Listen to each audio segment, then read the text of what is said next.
Welcome, everybody. Today is a quite interesting topic about ego and its defense. And I think if you're interested in this regard, a few new things will be understood today. Right. So what we've got here. Let me clean this angle here. So, why being wrong feels like dying, and how the ancient brain hides the truth from yourself, and the pride goes before destruction, and how to spirit before a fall. So, why does it happen? And mechanical reframe. Pride is an inflated way of confidence of in your own model, and the fall is reality correcting the model harshly because you refused to correct it earlier. So what we've got is uh, when did you feel when you were wrong and you argued anyway? Um so the, the the what ego is actually is I think I've been telling that before that if we've got a cell and that cell has particular I-like organelle there, which is accepting a light from outside, and that infusoria, for example, is it does like it has chloro. There's green things which are used for photosynthesis, right? So of course it would like to be closer to light in order to produce more energy inside, and this photoreceptor, let's say, it's not a receptor, but like photoorganella in the cell is accepting information, and inside this cell, the information is having particular weight, and that weight is distributed in cytoplasma. And cytoplasma, I don't know, it's a miracle to me, to be honest. It has some motivation uh, to move those hairs in order to make a traction for one cell organism to move towards light and then have more beneficial conditions for it, right? So then, you know, multicellular organisms appeared, and there is a hydra with a leg there and those tentacles there, and it has sort of neural uh, network, and then something happens with the hydra, and it's got its motivation, and it's getting like smaller in order to avoid any danger and stuff. Then worms, then worms, insects, spiders, and so on and so forth. Right, that jellyfish. So what we've got here everywhere is there's a information, right?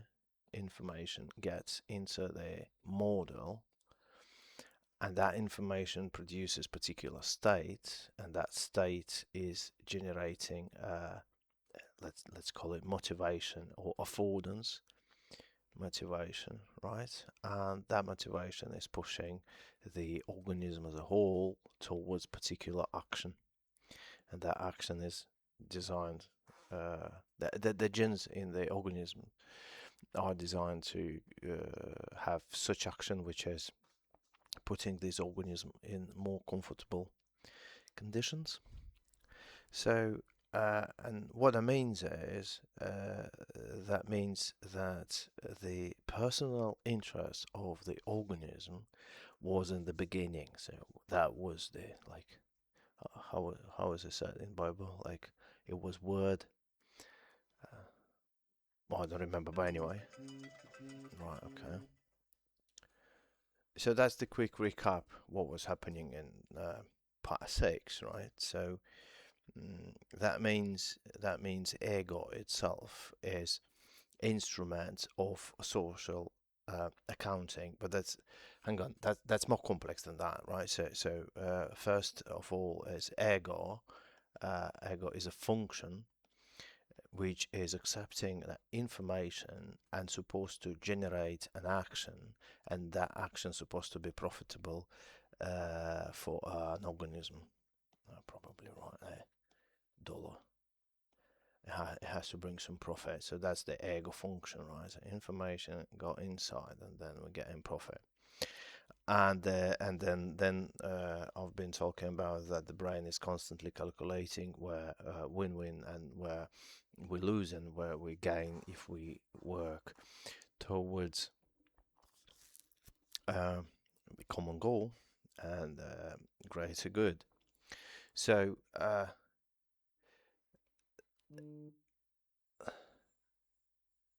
so the I mean, his main idea here, part two, is a craving to be right, and why is it important, right? So yeah, basically, people people quite rarely the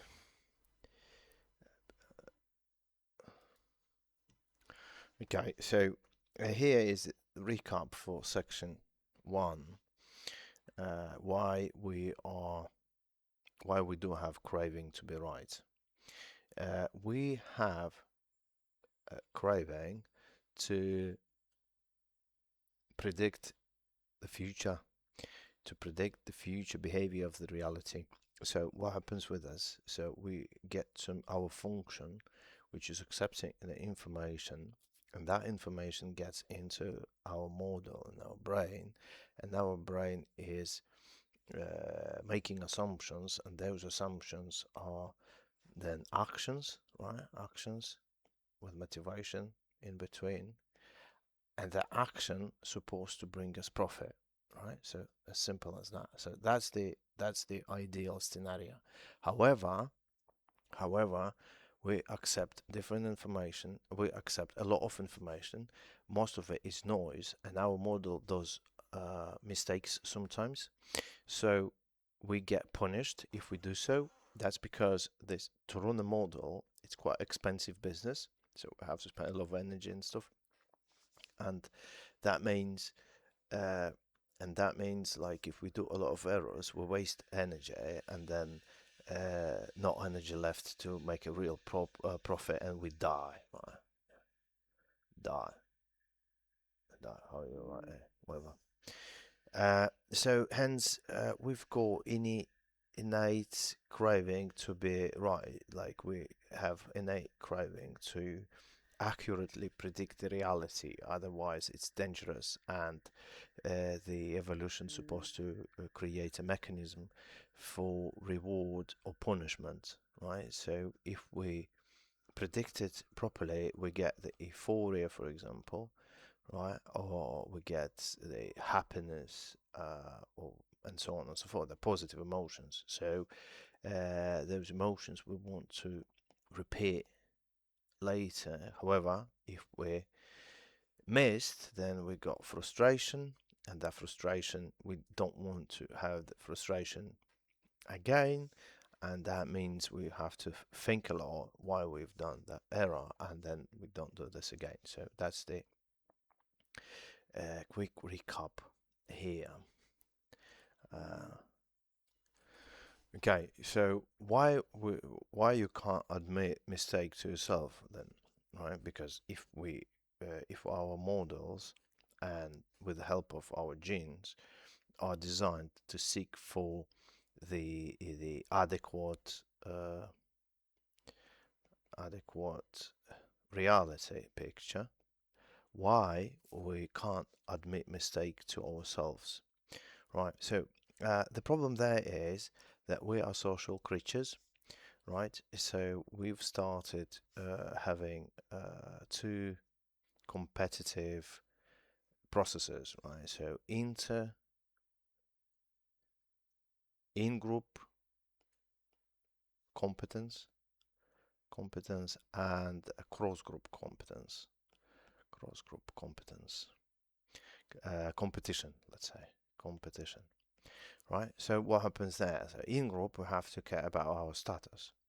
So what that means is we have to be not stupid at least, because if we are stupid, then uh, we jeopardize survival of the group itself, right? The most stupid elements in the group, that means they are not coordinated, everyone is doing what they want, and then in the end, the group itself just dissolves and dies because not because like the group itself is bad, but like if competitors are better organized, if they have this feedback loop and they learn faster and their intellect works better and they predict reality better, so they just win, they take your resources and you die, and that pressure pushes us to be smart, because we have this warfare where group against group, and like smart group wins and stupid group dies and get eaten,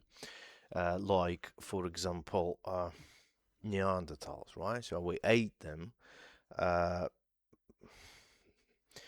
we had taken a few their women as well, but like mostly we ate them because we were organized better, despite they were quite high in intellect, but they were less organized as the group. They lived in small groups, or so mostly like little families, mother, father, and kids, and so on. But Homo sapiens, when they got to Europe, they were like larger groups, like 50, 40 people, and that was the advantage, and hence they win.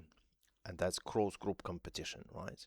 And in the group, of course, the group has a pressure on you, not just for the IQ itself, but also if, like, for example, a member doesn't care about hygiene, like it's annoying, right? Or they like not funny jokes as well, not the best thing, right? And then women, of course, like social selection or sexual selection, pardon, sexual selection. So uh, once the direction of success is IQ, right? So higher IQ, more money, then women start doing their business and they start selecting by IQ, leaving alone the stupid ones. And then every new generation, let's say again, my favorite picture, right? So we've got males with the IQ distribution, right? We've got 130 there, let's say, and on. And most of us are here, so first generation, those ones, the most stupid ones, they didn't propagate to next iteration, right? And next iteration repeats, but now those who were here in this part, they are getting in, they're getting distributed here. And let's say this is the minimal IQ women go, like let's say 80. I'm just like messing around, but you know what I mean. So if women were in first generation selecting with 75, that was tolerable, so 80 is a new norm, and so on and so forth. And now with like let's say 100 generations, the level of IQ moved to the right, and then we got smarter and smarter. On the top, there's a social selection like prison, right? So what we've got is, in my estimation, is just pure eugenics, because young males are stupid. Their frontal cortex is not ready. They got bucket of testosterone on the top, and they're really risk-seeking.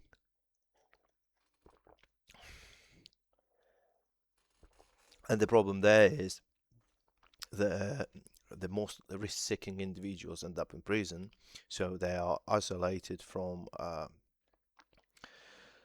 pool of genes which could propagate to the next generation, because they've lost their time and ability sitting in prison, and hence every new generation again, like more and more people how to say that's why I think we have less and less people in prisons because like they just generationally are dying out.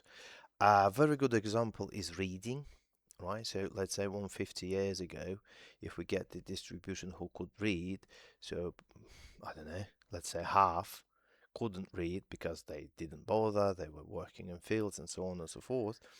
However, next few generations they just couldn't as well leave the uh, offsprings because now, like, how could you imagine now if woman is selecting a male who can't read? Like, I can't imagine it, right?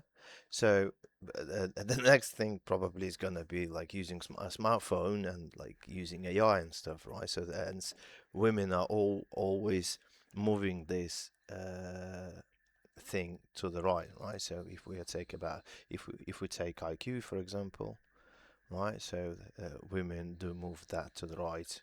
That's why they like poetry and like humor, because humor requires a bit of IQ. Like that's why there is a uh, there are stupid jokes, right? From the definition, that's why they're stupid because they're produced by like low IQ people. The same here is for reading, right? So it's stopped now, I believe, because people don't read and women don't select uh, those who reads a lot. But anyway, and smartphone usage and probably driving a car as well.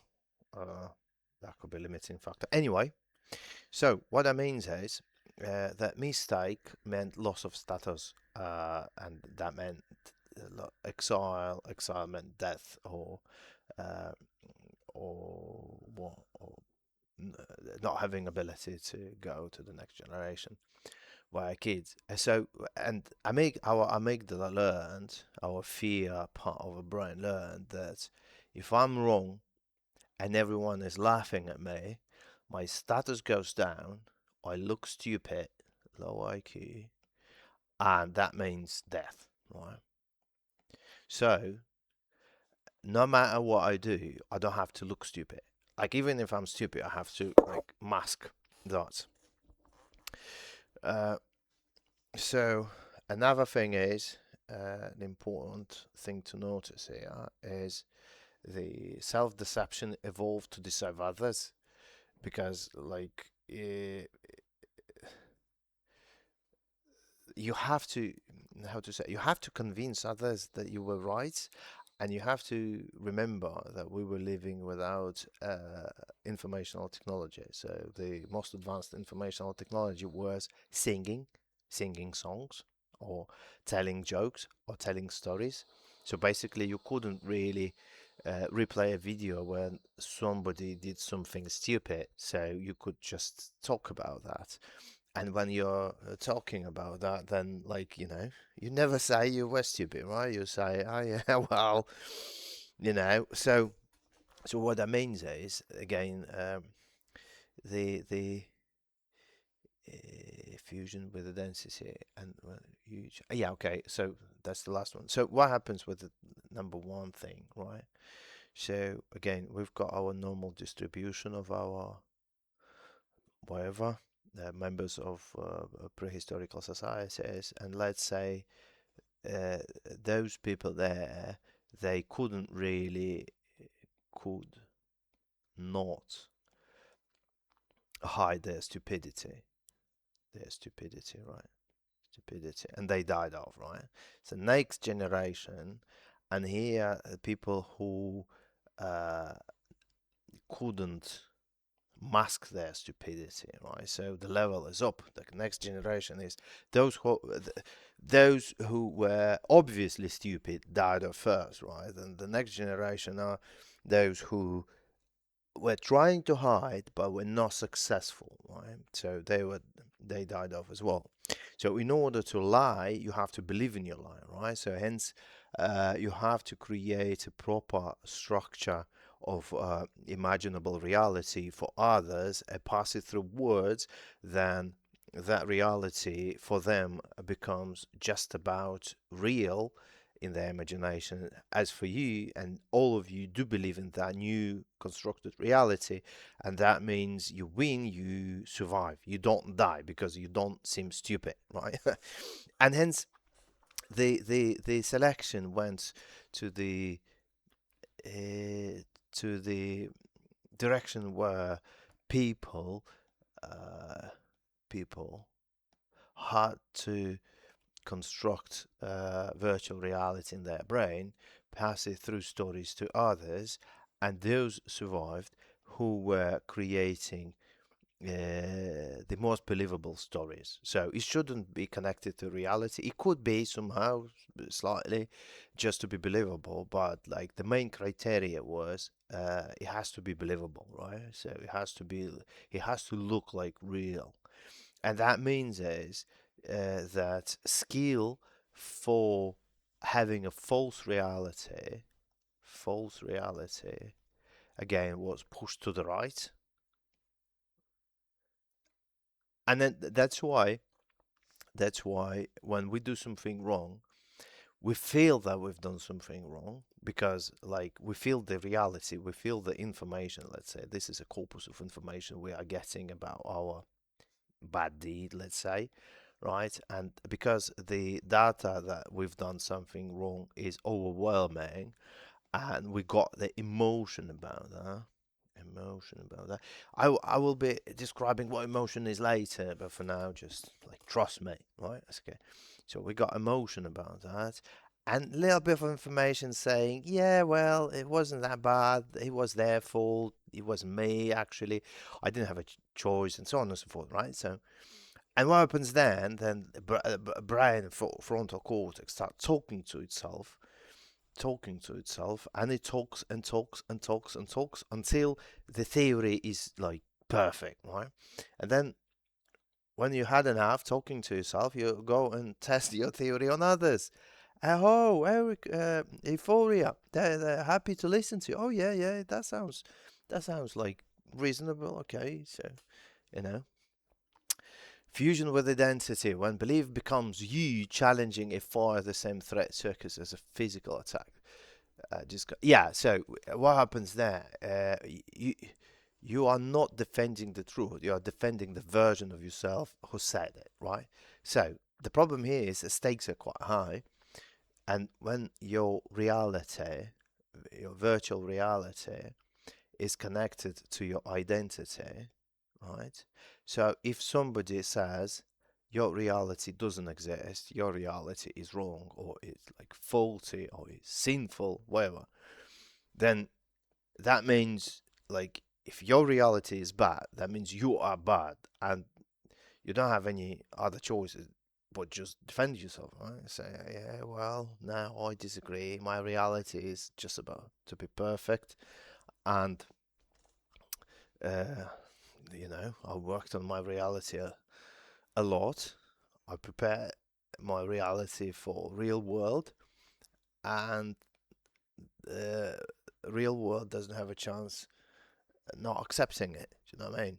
So this is how psyche works, actually, and this is why we are inclined to stick to our viewpoints and fight for it, and even have words for it. Right. Let me get another slide. Okay, evolutionary pressure. The group has to be smart. Yeah, and I think I said about that. Like survival was a group competition. A group as a whole had to be smart, which means members had to be. A member who dragged down the group intelligence was the liability.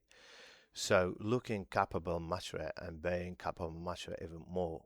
The pressure not to appear stupid is the same machinery that later defends a wrong position. Yeah, so again, nobody knows when you've done something stupid if they didn't see, right? So if you don't admit it never happened, right? It was possible beforehand. Now they present you videos and saying, "Hey, look how stupid you were, like when you were drunk and stuff," right? But beforehand, like, no, oh, you pissed? No, it's just a beer. I'll just spit a beer on myself, right? It's not a paste. Like, do you wanna sniff or something? Do you know what I mean?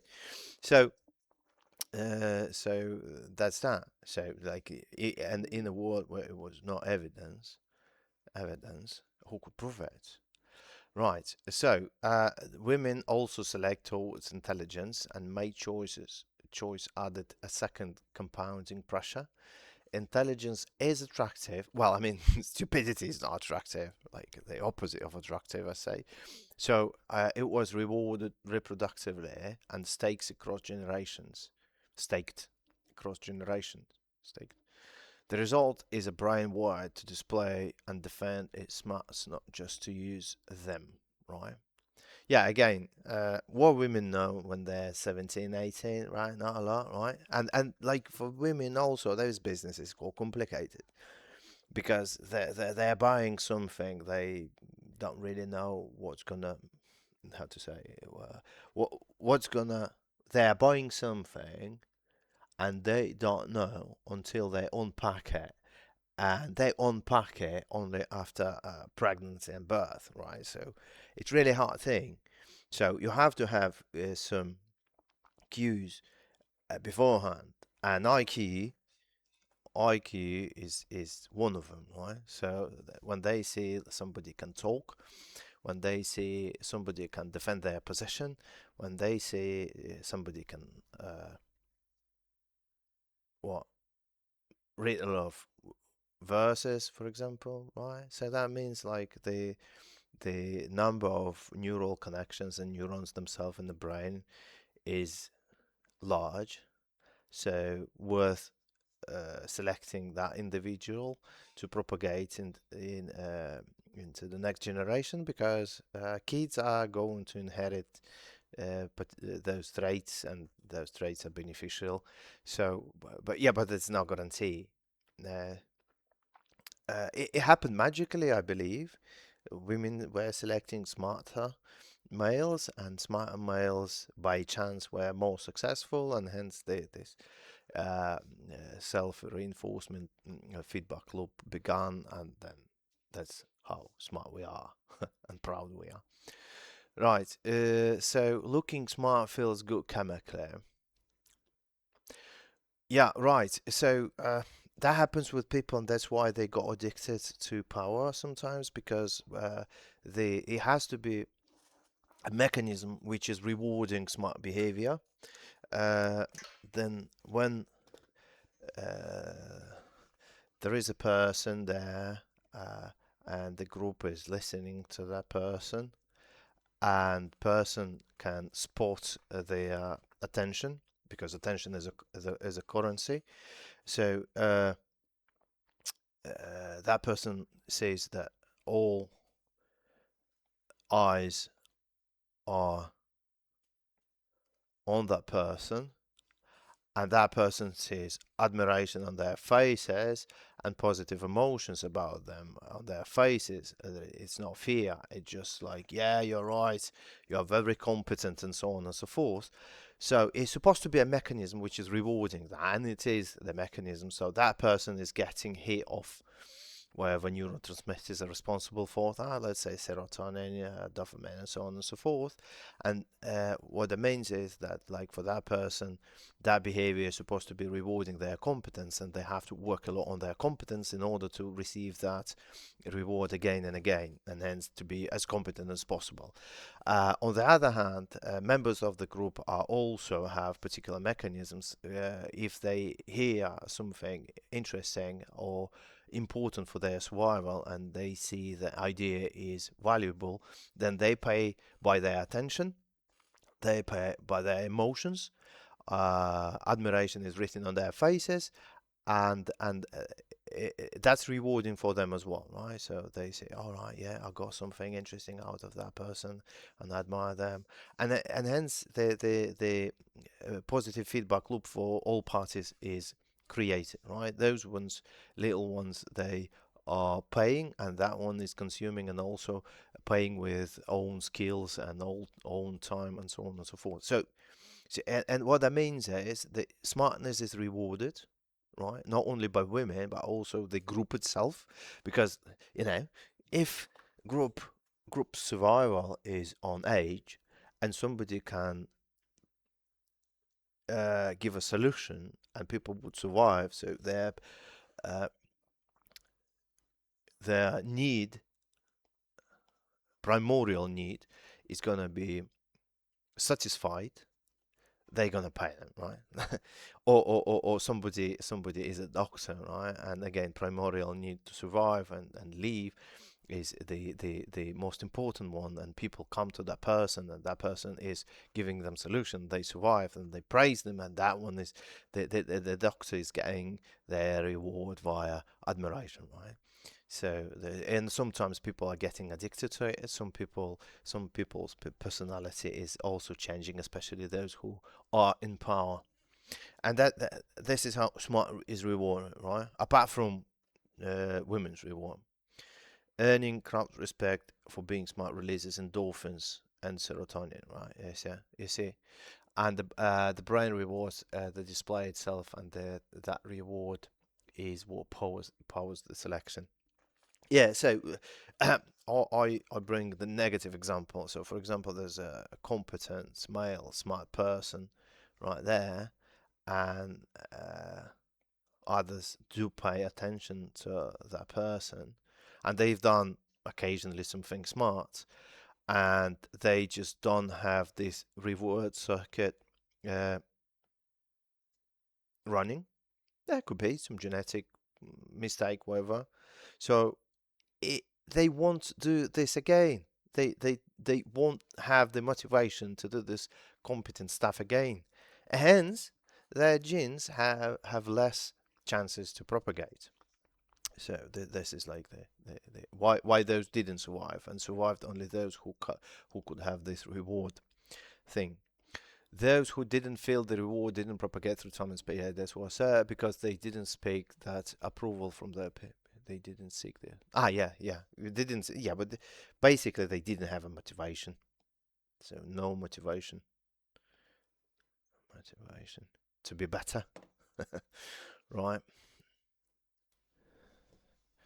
So how the ego becomes this way. So the defender is built over a lifetime, not born. So childhood copying, you can have a look at that video there. It's quite mm, clear why people do copy each other, and especially if people see some successful behavior, they see a competent male. Boys want to be like that male. If girls see a competent woman, they want also to be like her, because they obviously see success of them.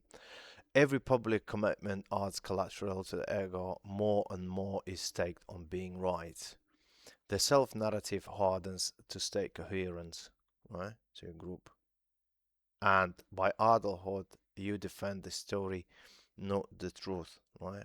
The mechanism that once saved you now keeps you stuck in error. Yeah, and people, if we get back to trading, so it's the same thing. Like, okay, you believe that Intel would go to the sky to $200. It's 110 now, and you got all your facts in place. Say, yeah, okay, it could go, but then it drops, so you can't be wrong, can you? Right? So yeah, well, I mean, this market is broken or some other, and you still can't believe in it, and you keep adding to long position, more and more and more and more, and throw good money after bad money, and then Intel never recovers, never gets to 200 or whatever I said earlier, and just ego is in a way, and that's why in the reality, like if you see that you got in 110 expecting it's gonna go up, it falls 50%, now it's $50. So you had uh, well, you me had to say to ourselves, like, say that was bad decision, I've been mistaken, I was stupid that time, but our internal voice doesn't allow it, right? So next chapter, two-layer ego and the spectrum of believing your own lie. So self-deception isn't not knowing, it's the thickness of the wall between two layers of psyche, and people sit at different points on this scale. So, I mean, true layers again, normal distribution is here, right? Because we are always somewhere for some parameter in a normal distribution.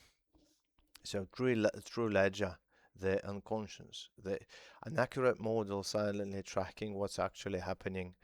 That isn't the inner right wrong signal interception. The got what all the language called conscience, right?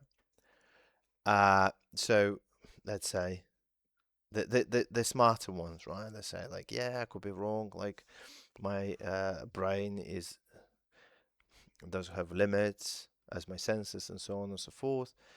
And I don't know why it's written on consciousness. Right. Yeah. So let's say there. Then PR layer, consciousness, the story you tell the tribe and yourself, right? So that means those, right? Mm. Those like uh, having own reality. This part here, and most of us are in between. Partly we take information from reality, partly not. Like it could be this, it could be that, and so on and so forth. So, for the market, ideally, we're supposed to be there and work on ourselves to make sure that we are there, and our system, at least our robot, is supposed to be there. Self-deception, the thickness of the wall between them. The truth keeps being stored. It's just isolated from awareness, so you can't still act on it when it's critical.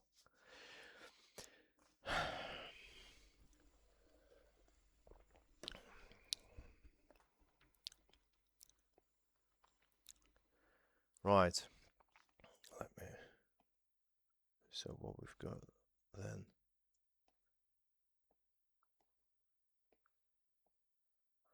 Left and right. Left tail. That one there, right? Truth leaks straight into consciousness. Cost and anxiety in decision, benefit, fast self-correction rely on big blow-ups. Rarely. Ah, yeah. Well, I mean, just changed the place. Like beforehand, it was on the right hand side, now on the left. But that's what the thing decided to tell me where it's supposed to be. So I think like it's bad to be self-aware and stuff, right? And stick to reality. Right tail, total conviction, a wall of concrete. The charismatic founder, the cult leader, the trader, sincerely certain while their account bleeds. Ah, yeah. Well, I mean, yeah. There's an Intel example here. Magnetic to others and catastrophic when wrong, right? Yeah. Well, when person doesn't admit the reality, what would you expect? And middle, most people varying. Yeah. Job interview. Thicker, alone with yourself, at 3M thinner, whatever. Non-obvious takeaway. Neither tail is better. The edge isn't where you see on a curve. It's whether you can consciously connect the true ledger to conscious. Honest. Yeah. So, you know, it depends on stakes, right? So if we have to survive here and now and have to lie to others, ourselves, and otherwise somebody's going to break our bones, so we would probably lie, right? Like even we would probably believe in it. Depends on stakes, or if like somebody points a gun to your kid's head, that's the thing. But yeah, some people do that easier, and for some people it's harder, and some people just ready to die for the truth, like Jesus, for example. So, buried signal, you always know. Even at the right tile, the true ledger keeps firing. The signal is never deleted, only muted. The body keeps score. Micro stress, physiological leaks, the decision you can't sleep on, the gut you step over. The liar insula registered the mismatch between the conscientiousness has fully bought the Mismatch has fully bought the story. And here's the reassuring turn. Turning is simply turning the volume back up. You always know. The only question is how loudly you let yourself hear it. Yeah, when you don't know and stuff happens, then it just punches you in the mouth, right? So something like that. It just like and it's absolutely unexpected because most of the times when you do something wrong, you expect the payback, and that's why if we are talking about our function of calculation of that, right, of the reality or prediction of reality, let's say, so our function is consuming data, and that gets in our model, and our model is, if it's intelligent enough, is able to separate here's noise, here's the real data, and here is the data suitable for us, and everything's got weight. So that one's got, let's say, 0 1, that one's got uh, 0 8, and the rest goes there, right? So also 0 1, let's say. But that thing, because it's not zero, because we can ignore that, and it's not zero, or at least close to zero, it bothers us, and it creates, when we get the output of the function, the believable version, not 100% clear. So it has some rubbish in it, and our internal agent is filling it, right, based on previous experience, based on genetic pattern recognition, based on various things. Model is giving us hints that the reality could be not as we are trying to describe to ourselves. So, and that touches trading, of course. Like trading the market is the ledger turned inside out. So that means like P&L is your got made objective and undeniable. Right? How the defense mechanism looks on the screen: refusing to call a losing position, averaging down against the trend, blaming the market and manipulation, taking revenge on the market, declaring contradicting data noise. The position becomes identifier, and closing it at loss means admitting that the loss is you. Sunk cost is ego defense dressed up as analyst. Yeah. Yeah, they just don't admit it was your fault. Like the market went wrong way and so on and so forth. I've heard it a lot. You can't sit anywhere on the self-deception curve, but equity curve isn't interested in your war. Retail traders need discipline tools the most and resist them the hardest. A trade journal, preset stops, and rules are mechanical ways to drag the unconscious signal into consciousness before the market does it for you. A stop loss is just permission to be wrong while it's still cheap. The account balance is your conscience with timestamp. Yeah, well, depends how you look on trading, right? So, uh, as for me, I always enter trade with assumption that I'm just gambling. I got the theory, right? I try to. I'm not trying to predict. I just have an assumption. So, for example, I find some screenshot to show my logic. Yeah, oil is good. Oil is good. Right. So, right, and the show positions and stuff. Right. Okay. Yeah. So what we can see here, a bit smaller. Yeah. Yeah, so basically at this price, well, I don't know, 88. So it was like well, 110 just recently. Uh, right? And for minus how many percent? I don't know, 30% or so. So it could go up, and Robert is ready for that. It could go down. The weight of going down is higher. I exit at 70, I think, been profitable. But I've got no idea where it goes. And I can explain to myself, like, with million of theories. Iran could start bombing Saudi Arabia, or they just blow up a few tankers, or I don't know, and then oil goes up. That's one thing. Another thing is storages are getting empty, and people would want to fill them up again. That could push the price up. But on the other hand, economics could slow down, hence slow down the consumption. Look, yeah, honestly, I've got no idea. However, if I was thinking that, okay, everything seems like, I don't know, derive some information out of the graphic here. So, oh yeah, it looks like trend is down, definitely goes down, and so on and so forth. And what I would do, I would just, okay. So in this case, I have to expect, right?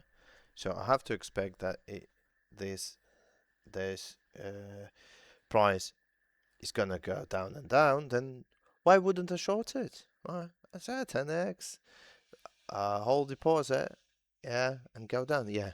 But we don't play those games, right? So we learn that we are wrong, and if we start talking to ourselves that we are right, it's quite easy to blow up the account. Right, so, okay. The end. Read a bit. One sentence takeaway. Your brain runs on 3 million year old software that prefers to feel right rather than be right. And it will pull this trick on you today, not someday. The call in aside. The trick can't be deleted, but you can't learn to see it happen. The skill is one habit. Before defending any position, in trading, in an argument with your wife, in your own head, stop and ask, am I defending the truth or the version of myself that said it? That one question is a wall thinner. It briefly connects the true ledger to consciousness, and a single moment is enough to cut the loss, update the thesis, or admit the error cheaply rather than catastrophically later when margin call happens. Concrete ask for viewers. This week, catch yourself once, just once. Notice the be right impulse far before the fact in. Don't fight it. Don't fix it. Just see it. Yeah, well, it's a good idea, yeah? So now that we are wrong most of the times, and it's not our fault, also good. Our parents, grandparents, those bloody ancestors, it's all their fault. They shouldn't. They should seek for truth, not just like creating stories in their brains. Uh, the noticing itself is the training. Ties to the affect hierarchy frame. Ah, yeah, that's the same one. Search me. Oh, yeah, mechanical. Yeah, well, that's probably it for today. Uh, in conclusion, what could I say? That uh, what could I say? That people never admit that they're wrong, even to themselves. What can we say about others or the group, right? So people are arguing that, like, they're right, even if they know they're not right. It depends on IQ. Is person able to understand that they're wrong? They're wrong. or they do not admit even to themselves, and they live like they're right until reality checks on them. Right? You have to understand that, and I have to understand as well, that IQ is not evenly distributed among us, and for some people, this job is much harder than for others. Another thing is education, also not evenly distributed. And in order to understand particular things, you have to have neurons in your brain which are substrate for understanding. Not all people have it, and that means not all people are even capable of creating this virtual construct in their brains. So hence, like, you can't really explain something if they don't have gear for that, right? And again, next time you fight, I think that's good advice to myself. Like, next time I fight, I have to first analyze the opponent, asking myself, like, are are they able at all to understand what I'm talking about? Because the probability, it's not that they're stupid, it's not that they're, like, not educated, but because uh, uh, when life started, I was consuming particular information and they never did. So their IQ is quite high in terms of, let's say, I don't know what, in terms of, mm, I don't know, penguins' life, for example, right? Because they spent all their life, like, learning about penguins and stuff, right? And I spent my life about, like, coding and working with artificial neural networks. And to bring this knowledge to them, it requires a lot of time and effort, which we don't have. Uh, but they would probably give me some examples about penguins, which I'm not really into. So what I mean is, each of us is going to defend own point, and we could even fight over that, but it's not necessary because the this natural fight is just genetic mechanism, genetic, and it's just social status preservation, and we could spend a lot of energy doing so without the result. So that's probably the conclusion. Yes. And regarding trading, we have to we have to see our thoughts more carefully. Okay. Thank you for your attention to this matter, and talk to you later.